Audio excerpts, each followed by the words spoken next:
본문 디도서 2장 11절 말씀 하반절에 보시면 하나님의 은혜가 나타났다 그렇게 말씀을 하십니다. 죄인들에게 하나님의 은혜는 마치 가려진 것과 같았습니다. 숨겨진 것과 같았는데 이제 하나님의 은혜가 우리에게 나타났다라는 것입니다. 요한복음 1장 18절 말씀을 보시면 본래 하나님을 본 사람이 없으되 그렇게 말합니다.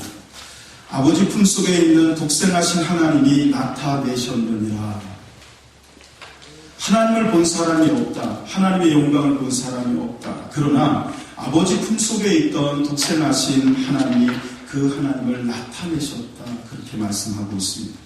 하나님의 은혜는 하나님 품속에 있는 독생하신 하나님이 나타내셨습니다. 하나님의 품속에 있는 독생하신 하나님이 누구이시냐? 바로 예수 그리스도이신 줄로 믿습니다. 예수께서 하늘에서 이 땅에 문을 여시고 들어오셨습니다. 이것이 하나님의 은혜가 우리에게 나타났다는 것의 의미입니다.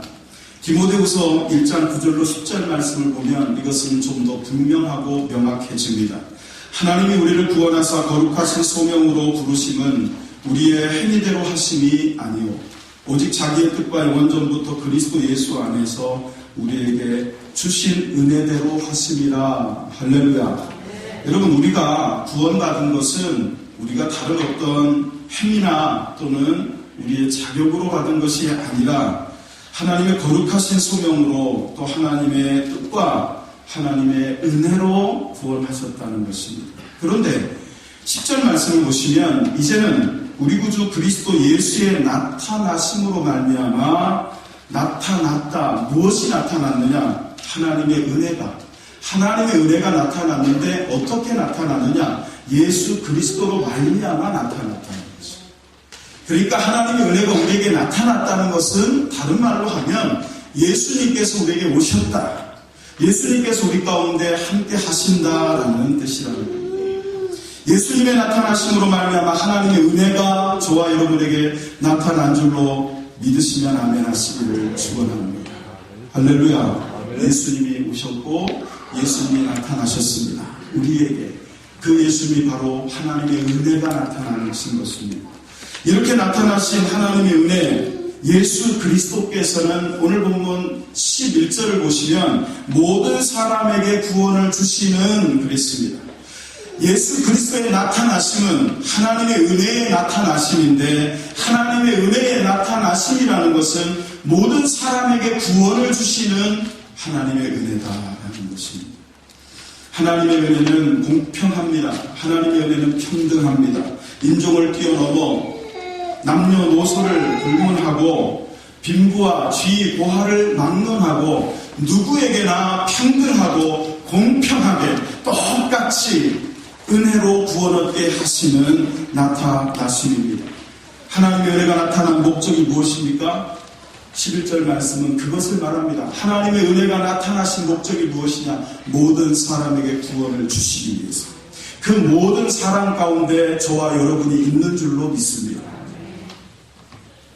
모든 사람에게 구원을 주시는 다 같은 죄인에게도, 다 같이 모자란 자에게도, 우리처럼 어리석고 무지한 자에게도, 또 더럽고 추악한 자에게도 하나님의 은혜가 나타나셔서 구원을 주셨다는 것이죠.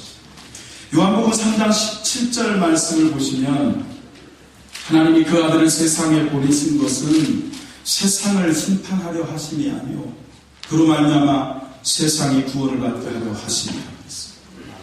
예수 그리스도께서 이 땅에 나타나신 것은 하나님의 은혜에 나타나심인데 그렇게 예수께서 이 땅에 오신 것은 사람들을 심판하시는 것이 목적이 아니라 사람들을 구원하시기 위해서. 중요한 건 우리가 구원받아야 할 죄인이라는 것을 인식하고 있느냐가 중요한 것입니다. 여러분은 구원받아야 할 죄인인 것을 믿으십니까? 그렇게 믿는 여러분에게 예수님은 구원의 주로 구세주로 나타나실 줄로 믿습니다. 모든 사람에게 구원을 주시는 것, 이것이 하나님의 은혜가 나타난 이유와 목적이 되었습니다. 그렇기 때문에 우리가 은혜 받았다라는 것은 어떤 뜻을 가지고 있느냐? 예수 그리스도의 나타나심으로 말미암아 나는 구원받았습니다. 그것이 바로 은혜 받았다라는 것의 본질적인 의미입니다. 그렇기 때문에 이 세상 살아가는 동안 성도들이 받는 가장 좋은 은혜가 무엇이냐? 구원받은 은혜입니다. 가장 큰 은혜가 무엇이냐? 구원받은 은혜입니다. 그 구원이, 그 죄사함이 어떻게 우리에게 나타나느냐? 예수 그리스도를 통하여. 그렇게 나타난 것이 무엇이냐? 하나님의 은혜에 나타나십니다. 이렇게 모든 사람에게 나타난 하나님의 은혜는 또한 우리에게 구원을 주실 뿐만 아니라 열매를 주십니다. 어떤 열매를 주시느냐? 12절 13절을 보시면 우리를 양육하시되 그랬습니다. 오늘 디도서 2장 11절부터 14절까지의 주어는 하나님의 은혜가 주어입니다. 하나님의 은혜가 우리를 구원하시고 하나님의 은혜가 우리를 양육하시는 것입니다. 여기 양육이라는 단어를 우리가 조금 생각해 보아야 합니다. 왜냐하면 이 시대에 사용되어지고 있는 양육이라는 단어는 워낙 왜곡되고 잘못 전해지고 있기 때문입니다. 양육이라는 단어는 원래 부모와 자녀 간에 주로 쓰여지는 단어죠. 부모가 자녀를 기르는 것, 키우는 것, 그것을 양육이라고 합니다. 대표적인 예입니다. 그런데 부모가 자녀를 양육한다고 할 때 그 양육이라는 단어가 오늘날 이 시대에는 너무나 왜곡된 표현으로 쓰여지고 있다는 것입니다. 지금 이 시대의 부모가 자녀를 양육하는 것은 자녀가 원하는 것은 무엇이든지 다 해주어야 하는 것, 이렇게 생각되어지고 있는 것 같습니다. 또는 자녀가 하기 싫은 일은 절대로 하지 않도록 해주는 것, 그것을 자녀의 양육이라고 그렇게 쓰여지기도 하는 것 같습니다. 자녀가 조금도 고생하지 않고 그저 편안하게 자기가 하고 싶은 거 하면서 살도록 부모가 잘 돌봐주는 것을 양육이라고 착각하는 시대에 우리는 살아가고 있다는 것입니다. 근데 여러분, 이런 일 때문에 소위 권력을 가진 자들이 또는 부자들이 어떻게 해서든지 자녀를 이렇게 양육하려다 보니까 고생 안 시키려고 군대를 안 보내려고 합니다. 교육 조금 잘 시켜보겠다고 법을 만드는 국회의원이 된 사람들의 자격 중에 하나가 우스갯소리로 국회의원이 되려면, 대한민국의 국회의원이 되려면 위장 전입은 반드시 해야 된다라는 웃지 못할 여러분 농담이 나오고 있는 것입니다. 문제는 사회에서만 이런 일이 있는 것이 아니라 교회 안에서도 이런 것들이 파고들고 있다는 것입니다. 제자 양육, 새신자 양육, 성도들을 양육한다라는 그 생각을 할 때, 그런 단어를 쓸 때 이 양육이라는 단어가 교회를 다니면서 힘든 일은 조금도 하지 않고 자기가 하고 싶은 일만 하고 십자가는 지게 하지 않고 고난의 길은 가지 않으려고 하고 부활의 영광에만 동참하게 하려는 그런 사람들을 키워내는 곳을 양육이라고 잘못 생각하게 되었다는 것입니다. 예수님은 이렇게 말씀하셨어요. 아무든지 나를 따라오려거든 자기를 부인하고 자기 십자가를 지고 나를 쫓을 것입니다. 주님을 따라가는 제자로 양육해야 하는데 자기를 부인하는 제자로 양육해야 됩니다. 자기 십자가를 지는 제자로 양육해야 되는데 자기를 부인하기는커녕 자기를 주장합니다. 십자가를 지기는커녕 자기 권리를 앞세웁니다. 주님을 뒤따라가기는커녕 골고다 언덕길을 따라가기는커녕 세상으로 눈을 돌리고 물질을 향하여 욕심을 품습니다. 이것을 양육이라고 오해하고 착각하는 시대에 하나님의 은혜가 우리를 양육하시네라는 말씀을 보기 전에 양육이라는 단어의 의미를 여러분 본질적으로 다시 생각해 보아야 되지 않겠느냐 하는 것입니다. 양육이라고 번역된 한글, 이 양육이라는 단어는 헬라어로는 파이두오라는 단어를 쓰고 있습니다. 파이두오라는 단어의 원래의 의미를 헬라어 사전에서 찾아보면 어떤 뜻이 있느냐, 놀랍게도 맨 앞에 때려서라도 가르치다라는 뜻이 나옵니다. 또는 벌해서라도 올바른 길을 가도록 하다라고 할 때 파이두오라는 단어를 씁니다. 단련시키다. 마치 금을 여러분 정금같이 나오게 하려고 원광석을 불에다 단련시키듯이 그렇게 단련시켜서 정금같게 하다, 그런 뜻이 바로 파이두오라는 겁니다. 그러니까 다시 이 말씀을, 이 단어를 가지고 직역해서 여러분 우리가 해석을 해보면 이렇게 되겠죠. 모든 사람에게 구원을 주시는 하나님의 은혜가 나타나 우리를 벌하여서라도, 우리를 때려서라도, 우리를 불러 단련시켜서라도 하나님이 쓰실 만한 아름다운 그릇들로 양육하시되, 교회가 성도들이 잘못된 길로 가도 잘하고 있습니다, 언젠가 변하겠죠, 이렇게 보는 교회가 아니라 양육하는 교회가 되기를 축원합니다. 여러분, 우리는 공사 중인 사람들입니다. 완성된 건물도 아니고 완성된 도로도 아니고 완성된 작품들이 아닙니다. 다 공사 중인 사람들입니다. 공사 중인 사람들이 마치 완성된 사람들이냐, 자기들이 정말 만들어진 완성된 조각품이냐, 그렇게 생각을 하고 예배를 드리고 찬양을 하고 기도를 하고 봉사를 하기 때문에 교회가 힘이 없어지고 주님을 바라보지 않게 되는 겁니다. 우리는 공사 중입니다. 우리는 여전히 주님의 손으로 양육받아야 하고, 주님의 은혜로 양육받아야 하며, 주님의 은혜로 단련되어야 하고, 매를 맞아서라도 올바른 길로 방향전환을 해야 하고, 성숙해서 가야 하고, 주님의 제자로 성장해 가야 할 줄로 믿습니다. 그렇게 양육하시되, 그 뒤에 말씀을 보시면 경건하지 않은 것, 이 세상 정욕을 버리고 그랬습니다. 주님이 우리를 양육하실 때 첫 번째가 뭐냐? 우리 안에 불경건한 것, 그리고 이 세상의 정욕으로 가득 차 있는 것을 버리게 하십니다. 여기 버리다라는 단어는 단호하게 잘라버리다, 단호하게 내버리다, 단호하게 거절하다라는 의미가 있습니다. 이거 어떻게 할까? 버리기 아까운데 하고 갈등하는 게 아닙니다. 아주 딱 잘라서 단호하게 거부할 때 그것을 버리고라고 표현하고 있는 것입니다. 불경건이라는 게 뭐냐? 경건하지 않은 것, 하나님을 신뢰하지 않는 모든 행위를 말합니다. 경건이라는 건 하나님을 신뢰하고 하나님을 의지하고 믿으면서 행하는 모든 신앙적인 활동을 경건이라고 그러거든요. 그러니까 그 반대말, 불경건, 경건하지 않은 것을 버려야 한다는 것은 제일 먼저 하나님을 신뢰하지 않는, 의심하고 하나님을 믿지 못하는 연약한 믿음들을 잘라 버려야 한다는 것입니다.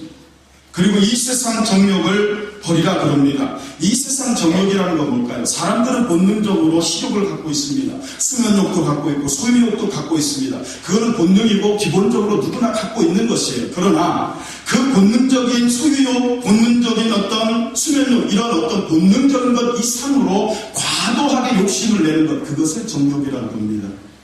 물질을 향하여 주님보다 물질을 더 탐한다든지, 세상 것을 하나님의 것보다 더 여러분 탐하는 것, 이런 것들이 세상의 정욕입니다.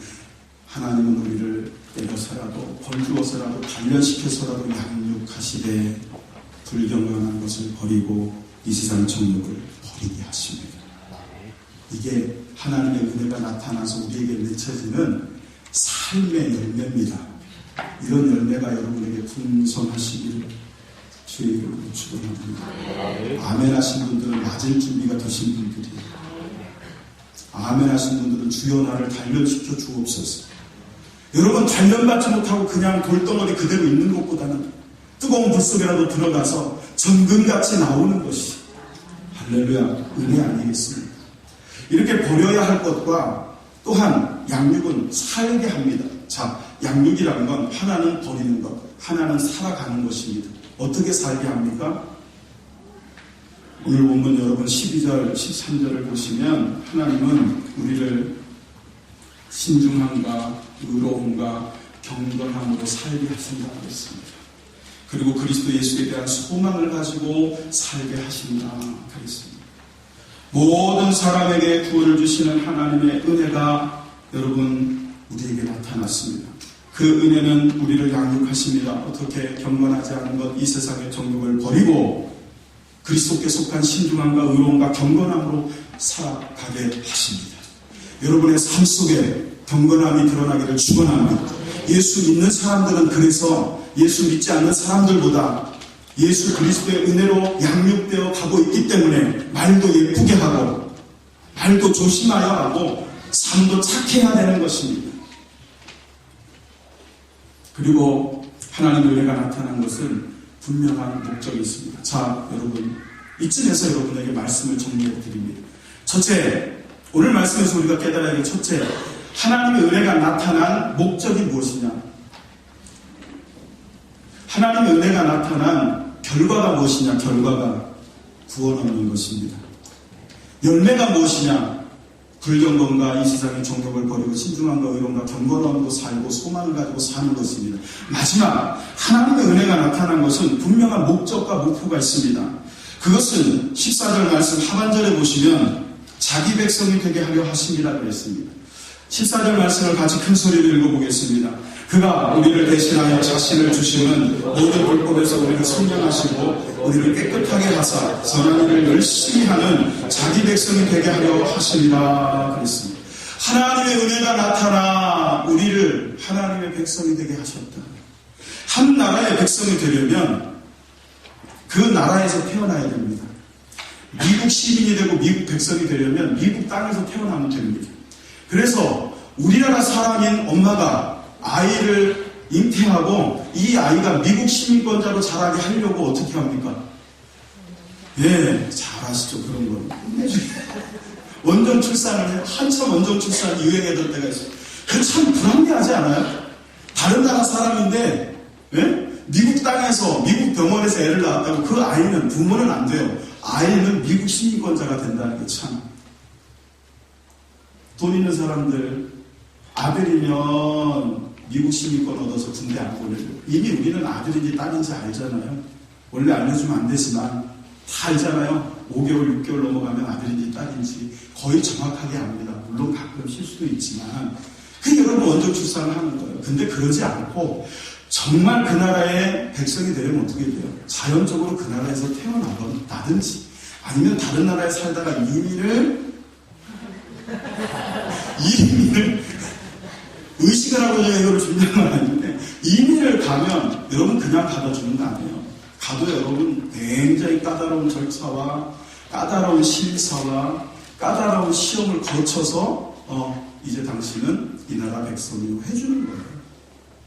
여러분 이 땅에 정말 별것 아닌 그런 나라에 들어가서 내가 국적 하나를 바꿔도 그렇게 까다로운데, 이 땅에 살던 죄인의 백성들이, 마귀의 백성들이 하나님의 자녀가 되고 하나님 나라의 백성이 되는 것, 여러분 우습게 생각하면 되겠느냐는 거죠. 그렇게 귀중하고 소중한 것을 하나님이 그냥 은혜로 주신다. 아멘 안 하시는 분들은 평생 이 땅의 백성으로 사시는, 여러분 그렇게 은혜롭고 그렇게 좋은 것을 그냥 하나님의 은혜가 나타나 우리를 자기 백성으로 삼으셨다. 할렐루야. 얼마나 큰 은혜입니까? 로마서 9장 26절에서는 그래서 이렇게 얘기를 해요. 너희는 내 백성이 아니라, 하나님이 처음에 우리를 보실 때 야 너는 내 백성 아니야. 당연히 아니죠. 우리가 어떻게 하나님의 백성입니까? 여러분 혈통적으로도 아니고 믿음적으로 영적으로도 우리는 하나님의 백성으로 태어난 자들이 아니에요. 태어날 때부터 우리의 아비는 거짓의 아비였던 마귀였어요. 죄의 종로를 타던 자들이에요. 우리는 그런 우리들을 하나님이 너는 내 백성이 아니라 한 그 자리에서 이제 너는 내 아들이라, 하나님의 아들이라 일컬음을 받게 하시는 은혜가 우리에게 나타난다. 그렇게 나타나신 분이 누구냐? 짠하고 말이죠. 나타나신 분이 누구냐? 세상 모든 사람들이 잠들어 있을 때 천군과 천사가 이 땅에 내려와 주님의 이 땅에 오심을 지극히 높은 곳에는 하나님께 영광이요, 땅에서는 기뻐하심을 입은 자들 중에 평화로다 하며 그 찬양 가운데 하늘을 가르시고 이 땅에 내려오셔서 짠 하고 나타나신 분이 누구냐? 예수 그리스도. 그 예수 그리스도의 나타나심이 하나님의 은혜에 나타나심이라. 14절 말씀을 잘 보시면 그가 우리를 대신하여 자신을 주시는, 예수님이 이 땅에 죽으러 오셨어요. 그가 우리를 대신하여, 이게 여러분 우리에게 우리 심령을 찌르는 말씀이 되어야 돼요. 물론 은혜로운 말씀이지만, 복받은 말씀이지만, 이 말씀을 우리는 묵상할 때에 우리의 심령이 찢겨지는 듯한 아픔을 느낄 수 있어야 된다는 거죠. 나 때문에 우리를 대신하여 자신을 주셨다. 여러분 우리는 십자가를 대단히 뭔가 자체를 뭔가 어떤 영원한 것으로 생각하기가 쉬워요. 여러분, 십자가는 아무것도 아니에요. 그거는 그냥 사형틀에 불과한 거예요. 예수님이 다른 방법으로 죽으셨어도 중요한 것은 우리를 대신하여 예수님이 죽으셨다는 것이 중요한 거예요. 예수님, 그래서 십자가를 바라볼 때 우리는 십자가 자체를 바라보는 게 아니라 그 십자가에서 우리를 대신하여 자기를 내어주신 예수님을 볼 수 있어야 된다는 거죠. 우리를 대신하여 자신을 주셨어요. 그래서 그렇게 주신 이유가 뭐냐? 모든 불법에서 우리를 속량하시고, 속량이라는 단어가 무슨 뜻이냐면 돈을 주고 값을 치르고 샀다는 뜻입니다. 우리가 이렇게 마귀의 소나기에 붙잡혀 있었는데, 죄 때문에 마귀의 소나기에 붙잡혀 있었는데 예수 그리스도께서 자신을 죽음으로 내어주시고 그 속량값을 대신 지불하시고 이 마귀의 손에 있던 우리를 빼앗아 하나님의 손에 쥐게 하셨다는 것, 이게 속량이에요. 값을 치르고, 나는 아무 공로 없고 나는 아무 대가도 치르지 않았지만 나 대신 예수님께서 값을 치르시고 속량하시고 나를 자기 백성 삼으셨다. 이게 하나님의 은혜에 나타난 목적이고 목표고 결과라는 거죠. 물론 우리나라는 참 여러 가지, 제가 어렸을 때는 상상도 못했던 현상들이 있습니다. 그 중에 하나가 뭐냐면 독신남, 독신녀들이 많습니다. 그리고 독거노인들이 많습니다.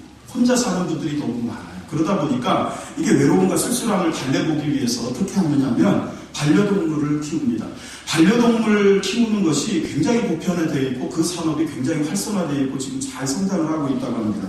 옛날에는 강아지 정도 키웠지만 요즘은 한참 힘쓰는 게 이제 고양이. 고양이가 참 귀엽더라고요. 또 뭐 여러 가지 우리가 생각하는 좀 징그러운 것까지도 반려동물로 사가지고 키워요.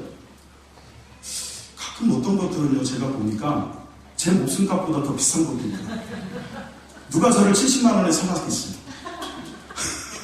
막 강아지 요만한 거 하나 뭐 70만 원, 80만 원, 뭐 어떤 거 막 100만 원도 넘어가요. 깜짝깜짝 놀라요. 그런 걸 어떻게. 근데 여러분, 이런 걸 보면요, 살만하지 않아요. 얼마나 예쁘죠? 이거 여러분, 남이 키우는 건 그래도 한 번씩 이렇게 보는 건 귀여울 거예요. 아무리 마음이 좀 다치고 강팍한 사람들이 이런 거 보고 아우 나는 개 싫어 이러는 분은 없을 거예요. 그래도 야 내가 키우지는 못해도 너 참 예쁘다 이럴 수 있어요. 또 이런 거 보세요. 얘는 대머리는 아니에요. 근데 주인이 이게 색깔 있는 걸 이렇게 넘기니까 꼭 대머리처럼 너무 예쁘잖아요. 이런 거 좀 하나 한번 보고 싶어요. 마지막 사진에 있는 얘는요, 제가 보고 사랑에 빠졌어요. 여러분, 너무 예쁘잖아. 이런 거 그냥 쳐다보는 눈을 보세요. 그냥 계속 쳐다보면 사랑에 빠질 것 같아요. 이런 강아지는요, 길가에 이렇게 막 주인을 입고 돌아다니는 거 보면 막 이거 어떻게 찾아주려는 마음도 있고 또 없으면 내가라도 키우고 싶은 거. 그죠? 근데 말이죠. 이런 개는 어떠세요? 나이 들고, 돈 들고, 덩치는 크고, 무엇에겐가 공격을 받아도 귀 한쪽은 찢어지고 말이죠. 다리는 부러져 있고, 아무도 돌보지 않아요. 거들떠보지 않아요. 그런데 말이에요. 이 강아지를, 이 불쌍한 강아지를 자기 돈으로 키우고, 자기 돈으로 고쳐주고, 강아지들 키우는 분들한테 제가 제일 바라는 건 뭐냐면 강아지들한테 이렇게 말하는 거야. 야, 아빠 갔다 올게. 왜 자기가 아빠야? 저는 아무리 강아지가 이뻐도요, 어떻게 강아지한테 아빠라고 할 수 있을까? 난 그건 용납이 안 되더라. 근데 참 희한해. 저희 집에도 그게 개가 하나 있잖아요. 어느 날 갑자기 제가 어디를 나가게 되는데 혼자 있는 초코를 보고 초코야 아빠 갔다 올게. 나도 모르게. 자 여러분, 이 강아지의 변화되는 모습을 한번 보십시오.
버려졌던 개.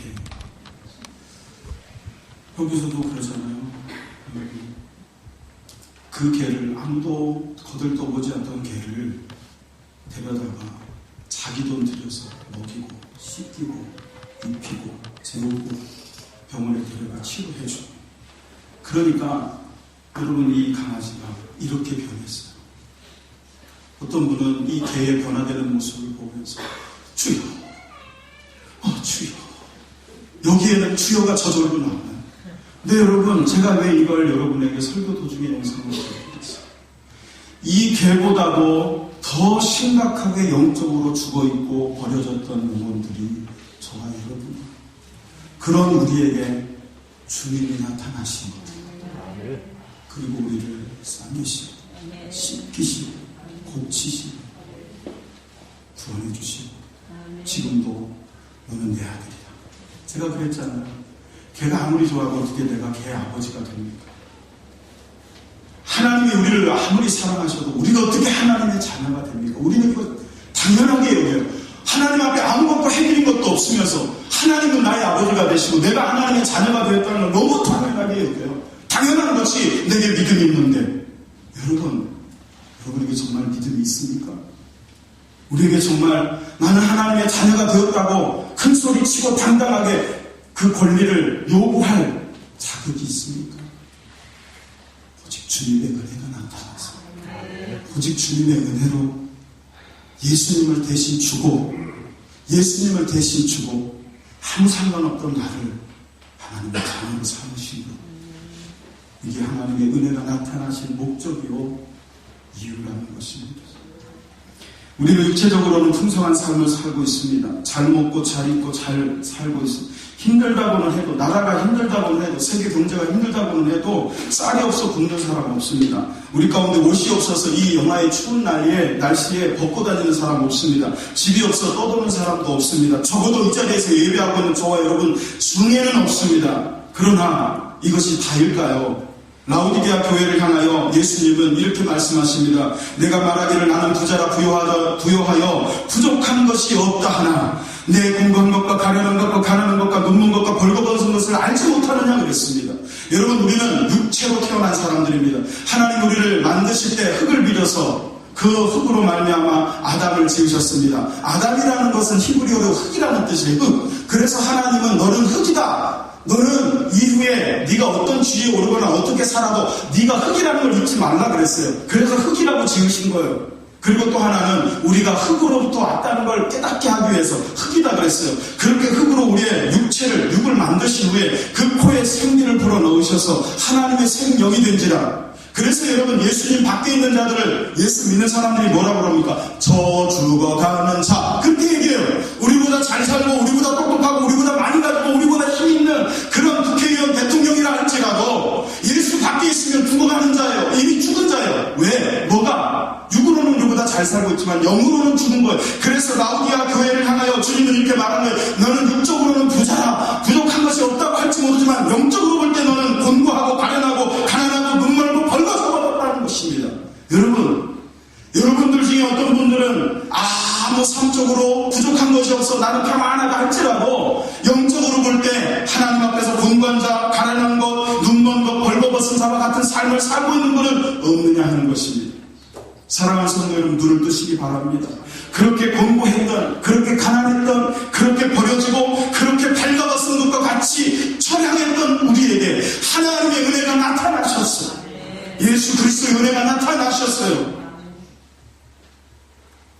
그리고 우리를 자기 백성 되게 하셨어요. 미국 시민권자가 되려고만 해도 온갖 차별과 인종차별을 뛰어넘어서 참고 견뎌서 따내야 하는데, 그저 우리는 예수 그리스도를, 나타나신 예수 그리스도를 아멘하고 믿기만 하면, 그분을 중심으로 영접하기만 하면 너는 내 백성이다, 너는 내 자녀다 해주신 은혜가 저와 여러분에게 나타났다는 거죠. 이 은혜에 나타나심 때문에 감격해서 예배하고, 이것 때문에 감격해서 기도하고, 이것 때문에 감격해서 찬양하고, 이것 때문에 감격해서 이 감격을 모르는 사람에게, 여전히 벌거벗고 있는 사람들에게 찾아가 그리스도로 옷 입혀주고, 여러분이 영적으로 배고파 죽어가고 있는 심령들에게 하나님의 말씀으로 먹이우고,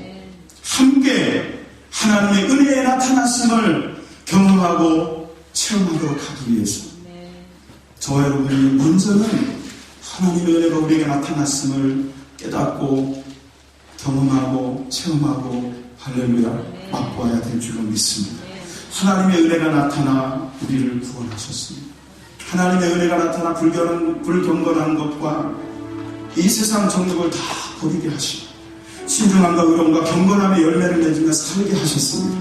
하나님의 은혜가 나타나 우리를 하나님의 백성 되게 하셨습니다. 사랑하는 성도 여러분, 우리 매를 맞아서라도 그리고 벌을 받아서라도 그리고 뜨거운 불에 정련되고 단련을 받아서라도 주님이 쓰실 만한 정말 선한 일에 힘쓰는 하나님의 백성답게 거듭나고 태어나기를 예수의 이름으로 축원합니다. 사랑하는 성도 여러분, 주신 말씀 기억하면서 함께 찬양할 때 주가 보이신 이 길, 생명의 길 걸어가며 주님의 은혜 가운데 살기를 소망합니다.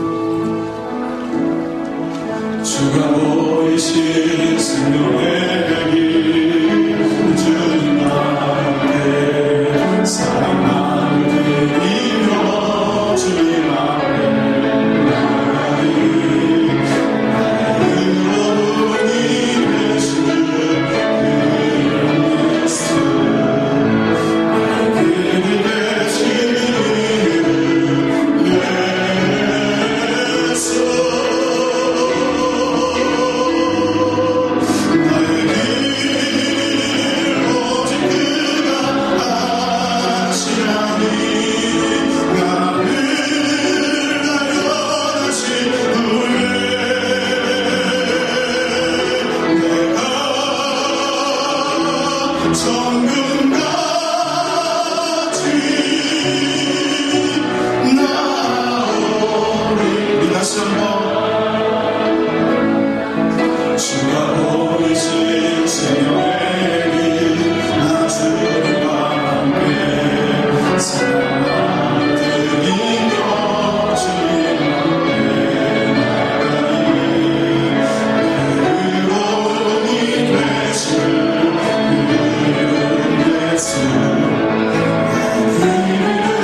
벌거벗고 눈먼 것처럼 헤매이던 우리들에게 하나님의 은혜가 예수 그리스도를 통하여 나타나셨습니다. 이제 나타나신 그 하나님의 은혜를 우리는 매일 눈 뜰 때마다 고백하며 눈 감을 때마다 고백하며 하나님의 은혜가 나의 남은 삶 동안 언제나 내 삶 가운데 나타나게 하옵소서. 하나님의 은혜의 나타남을 통하여 은혜로 사는 자가 되게 하여 주시며 하나님의 백성답게 살게 하여 주옵소서라고 이 시간 우리 다같이 들은 말씀을 붙잡고 하나님 앞에 결단하며 함께 동성으로 기도하시겠습니다. 하나님 아버지, 주님의 은혜를 감사합니다. 하나님, 우리에게 하나님의 은혜가 나타났습니다. 예수 그리스도를 통한 하나님의 은혜가 분명하고 선명하고 확실하게 나타났습니다. 우리가 매일마다 아침에 눈을 뜰 때마다 주님의 은혜에 나타나심을 경험하게 하시며 눈 감아 하나님 앞에 갈 때까지 주님의 은혜의 나타남을 통하여 하나님의 백성답게 살게 하시며 선한 일에 힘쓰는 자가 되게 하시며 모든 불경건한 것과 이 세상의 정욕을 버리고 현신만과 의로움과 경건함으로 살게 하실 뿐만 아니라 하나님의 구원을 이루며 살아가는 믿음의 사람들이 되게 하여 주시옵소서. 하나님 함께하여 주시기를 손님 도와주시옵소서. 마음을 기도하기를 원합니다. 죄의 성도를 위하여 이 시간 마음을 모아 기도합니다. 하나님의 은혜가 제 성도에게 나타나게 하옵소서. 영으로 하나님 만나게 하시고 그물 안에 있는 모든 암세포와 더럽고 추악한 것들이 예수 그리스도의 무혈로 깨끗이 씻어져서 거듭남의 비밀을 알게 하실 뿐만 아니라 그 육체도 새롭게 하시며 새 힘을 얻게 하시고 강건하게 하옵소서라고 이 시간에 다 같이 중보하며 동성으로 기도하겠습니다. 살아계신 아버지 하나님, 주님의 은혜를 감사합니다. 살아가는 교회 가운데 아버지 하나님 고통받는 심령이 있습니다. 하나님께서 긍휼히 여기시며 붙잡아 주시고